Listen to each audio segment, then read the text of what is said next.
करके एक नामुनासिब तरीके से इसको वायरल कर दिया गया। तो मैं ये नहीं कहूंगी कि इसमें मेरी कोई गलती नहीं, शायद जज्बात में बहकर मैंने कुछ ऐसे लफ्ज बोल दिए होंगे जो जिससे कई लोगों को ठेस पहुंची है, जिसके लिए मैं माजरत चाहती हूँ। क्योंकि फ्रैंकली स्पीकिंग पहले तो मैं सोच रही थी कि जिसको मेरा बयान समझना है वो समझ लेगा, जिसको इसकी वजह से एक हेट कैंपेन शुरू करना है। और उस वजह से क्या है कि जो कल की प्रोटेस्ट का जो मकसद था कि उस हमारी बहन को इंसाफ मिले, उस हमारी बहन को कुछ सोशल हेल्प मिल जाए, कुछ एडमिनिस्ट्रेशन की तरफ से उसको हेल्प मिल जाए और उसको जल्दी से जस्टिस मिल जाए, जो हमारा एक्चुअली जो मुद्दा था उससे हटकर एक हेट कैंपेन शुरू कर दिया गया। मैंने सोचा था मैं इस बारे में बात नहीं करूंगी, लेकिन फिर जब मैंने देखा कि ऐसे बहुत सारे भाई हैं, इनमें से कुछ आप लोग भी थे, कुछ जर्नलिस्ट भी थे, कुछ ऐसे लोग थे जो मुझे जानते, कुछ ऐसे भी लोग थे जो मुझे नहीं जानते। ये जो भाई हैं ये मुझे रात भर डिफेंड करते रहे सोशल मीडिया पे कि उससे शायद स्लिप ऑफ टंग हो गया होगा, वो जज्बात में बह गई होगी, लेकिन इस तरह का हेट लड़कियों के खिलाफ मत किया करो, क्योंकि यही वो चीज है, यही वो जज्बात है, हेट का जज्बात, जिसकी वजह से एसिड अटैक जैसी वारदात होती है। तो ये जो हेट है इसको रोकना बहुत जरूरी है। खैर, मैं आपको बता दूं कि जो मेरा बयान क्या था, मैं आपको वो क्लियरली बता दूं। एक मौलवी साहब भी हैं, आशिक रजा साहब, उन्होंने भी बहुत ही प्यारा मैसेज मेरे लिए छोड़ा है सोशल मीडिया पे।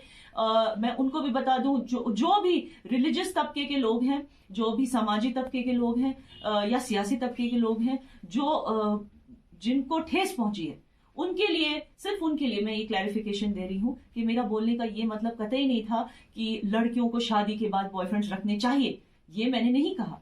मैंने ये कहा कि एक जो हक होता है, एक जो राइट होता है to choose between good and bad, ये हक तो हमें अल्लाह ताला ने दिया, हमारे इस्लाम में ये हक है। ना सिर्फ इंसानों को बल्कि जिनको भी ये हक है, इसको हम फितरा कहते हैं इस्लाम में, कि हम चूज कर सकते हैं कि जिस तरह अल्लाह ने हमें जिंदगी दी, जब हम when we are born as babies with a clear conscience, with a clear soul, pure and noble soul, जैसे अल्लाह हमें यहां भेजते इस दुनिया, हम चूज कर सकते हैं कि हमें वैसे रहना है जिंदगी भर ताउम्र, या हमें रॉन्ग को चूज करना है।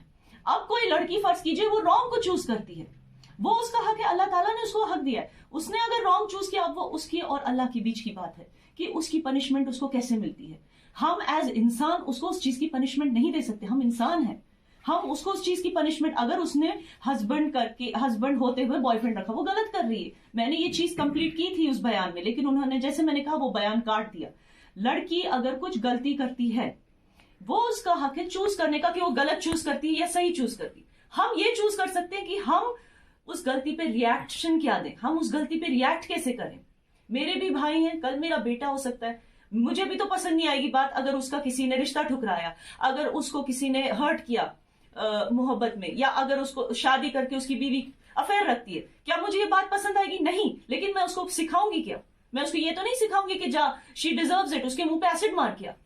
अब बात वैल्यू सिस्टम की आती है। मैं ये समझाने की कोशिश कर रही थी, मैं अपने भाई को यही सिखाऊंगी, you can walk out from this relationship, you can forget about her, start a new life. You know, आप ऑफकोर्स उसने गलत किया, अगर शादीशुदा होकर वो बॉयफ्रेंड रखती है, यस उसने गलत किया, आप उसको जज करो कि वो गलत है, आप उसको घर से निकालो, डिसोन करो, आपको जैसे करना, लेकिन एक इंसानियत के दायरे में रह के हम रिएक्ट कर सकते हैं, एसिड नहीं फेंक सकते। मेरा कहने का ये मतलब था, एंड आई होप कि मैंने अपने वर्ड से अपनी क्लैरिफिकेशन क्लियर दे दी। मैं बहुत बहुत शुक्रगुजार हूं उन भाइयों का जिन्होंने अलग अलग जगहों से, वैली के अलग अलग नूक एंड कॉर्नर से मुझे फोन कॉल्स आए हैं। वो कह रहे हैं कि प्लीज दीदी एक बार आप बयान दे दो कि आपसे स्लिप ऑफ टंग हुआ था। Yes, it was a slip of tongue. मैं एक्चुअली ये बोलना चाह रही थी, मैं अपनी बहन के लिए जज्बाती हो गई थी क्योंकि मुझसे उसकी हालत देखी नहीं जा रही थी। टू बी वेरी फ्रैंक, मुझसे उसकी हालत नहीं और उसकी फैमिली की हालत नहीं देखी जा रही थी, तो शायद जज्बात में आके मैंने कुछ ऐसे, इंस्टेड ऑफ सेइंग कि शादी करके वो फ्रेंड्स भी रख सकती है, मेरे मुंह से बॉयफ्रेंड आ गया। अब इसको ये लोग यूज कर रहे हैं हेट कैंपेन चलाने के लिए। खैर, वो उनकी, दैट्स देयर प्रॉब्लम। लेकिन जो लोग मुझे सपोर्ट कर रहे हैं, जो मुझे समझ गए, जो मेरा बयान का असली मकसद क्या था वो समझ गए, उनके लिए मैं बहुत बहुत शुक्रगुजार हूं फॉर देयर सपोर्ट। एंड जिनको मेरी बातों से हर्ट हुआ है, माजरत चाहती हूँ। Please, this is not what I meant. No Kashmiri Muslim girl will ever say, not just Kashmiri Muslim, I will say कि इंडियन जो हमारी वैल्यू सिस्टम है उसमें भी एक्सेप्टेबल नहीं है। आप तो जानते होंगे कि इनफैक्ट जो इंडिया है उसमें जो डिवोर्स नाम की चीज है वो एक लॉ एंड ऑर्डर में आती है। वो चीज जो हमारे इंडिया का जो हमारी जिसे संस्कृति कहते हैं उसमें तो डिवोर्स नाम की चीज भी नहीं है. So when I represent India, I'm representing Indian values also, not only Kashmiri, Muslim, but also Indian values. So ये सारी चीजें इवन ये जो है ना एक्स्ट्रा मैरिटल अफेयर्स या लड़के को पहले प्रॉमिस करके फिर उसको ठुकरा देना, ये सारी चीजें कमिटमेंट के अगेंस्ट जाना, जब हमने कोई कमिटमेंट दी है किसी को उसके अगेंस्ट जाना, ये सारी चीजें इवन इंडियन वैल्यू सिस्टम में it's not acceptable.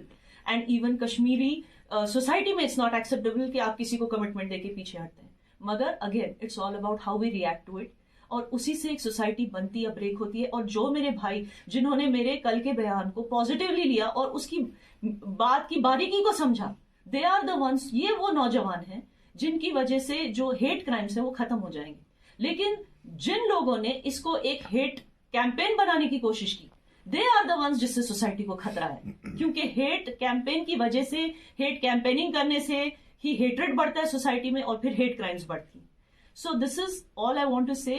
Thank you so much. And I would like to end, कुछ मेरी जिंदगी को कुछ इस तरह आसान कर लिया मैंने, कुछ से माफी मांग ली और कुछ को माफ कर दिया मैंने. Thank you so much.